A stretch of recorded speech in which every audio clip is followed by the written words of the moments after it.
de Descartes, que se llamó François Poulain de la Barre.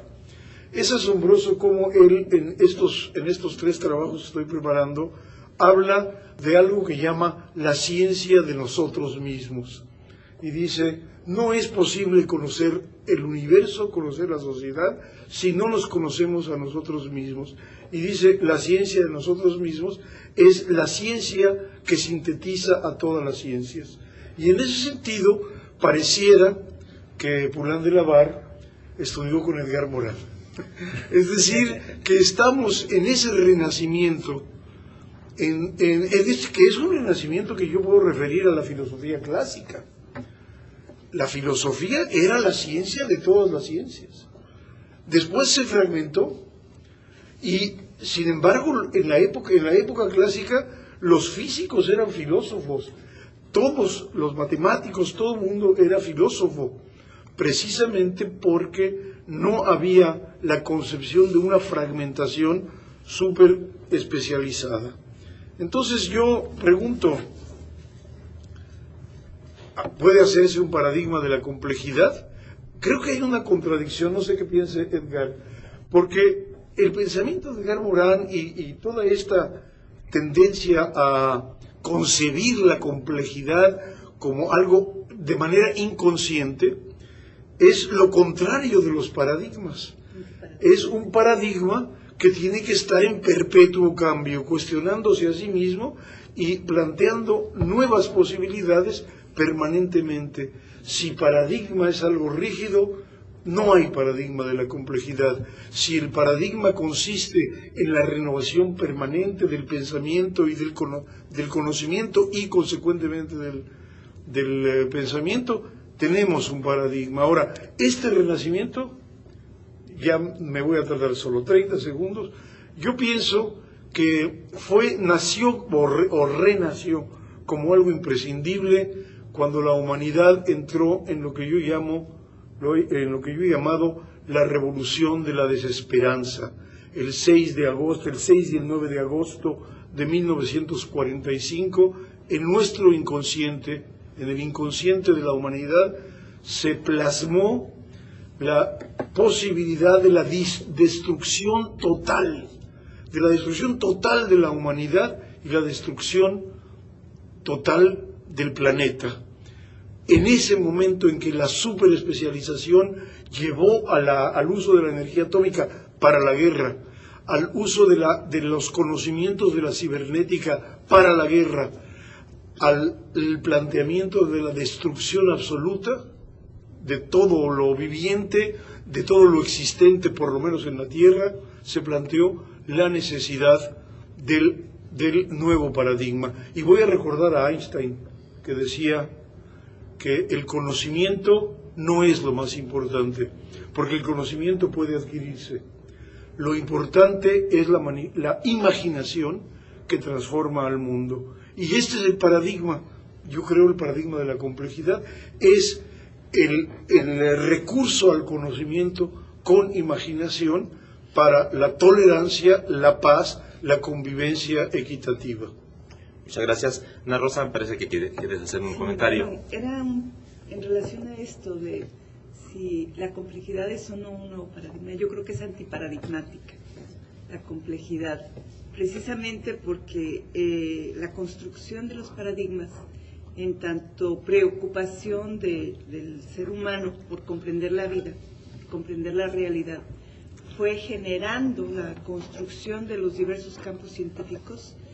Y digamos que en la medida que estos campos científicos se iban especializando, se iban convirtiendo también en estructuras para leer la realidad, pero que permitían ver una parte de esa realidad y a la vez iban ocultando otra.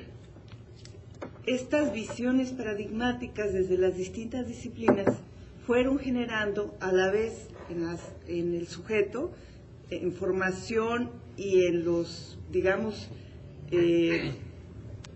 promotores de los distintos campos disciplinares, no solo formas de leer la realidad, de ver la realidad, de vivirla, sino también de pensarla.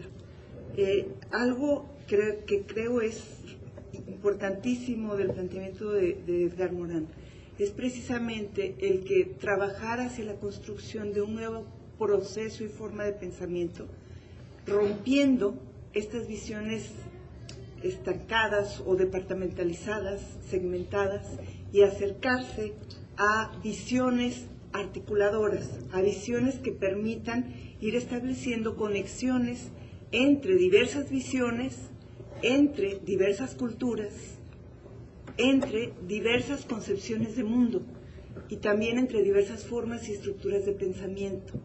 Entonces, en este sentido, pienso que el planteamiento de la complejidad a la vez es un reto, porque es entrar a una visión de apertura sin volver a caer en una construcción cerrada. Ese es el reto y es el gran desafío, cómo abrirse a una visión que permita una reapertura permanente, que no se convierta en nuevos diques o que no se convierta en nuevas fronteras que impidan la comunicación o que impidan la construcción de futuros. Sí. Bien, muchas gracias. Bueno, vamos a pedirle a Alfredo que nos haga el favor de hacer algunos comentarios. Si yo, siguiendo lo que dicen mis compañeros y tratando de seguir a Edgar, aunque él siempre va muy rápido delante, pienso que la propuesta de Edgar Morán es como la propuesta de un pensamiento que sabe pensar los pensamientos, porque la realidad nos aparece hoy como un conjunto de conjuntos, no como él mismo lo señala en muchos de sus libros, no es un ladrillo elemental del que todo esté compuesto. La ciencia misma en su desarrollo no dio con esa parte simple, dio con un compuesto. Y a partir de los compuestos y de su interacción, de su movimiento y de su regeneración, parece ser que estamos autorizados a pensar y a buscar la realidad, pues con otros pasos y con otra graduación en nuestros lentes, en nuestras miradas. Yo también creo, como decías, que hay una crisis desde hace rato ya en los grandes planteamientos, en los grandes relatos, como decía, pero que se parece a la crisis de las ideologías, de las generalizaciones de toda índole, a la crisis de la razón única o del pensamiento único. Hay una recuperación de las perspectivas particulares en el mundo de lo inmediato, de lo tangible y de lo personal, que le abre la puerta al sujeto en la investigación misma, el sujeto que se encuentra consigo mismo al tratar de ver la realidad. Entonces, esta invitación que nos hace Edgar en su obra es a completar un recorrido que tenemos trunco, al que le faltan pasos, para ver, como decías, la otra cara de la realidad, ¿no? O la cara oculta de la luna, como quieras, ¿no? Ir y venir, porque la distinción lógica, digamos que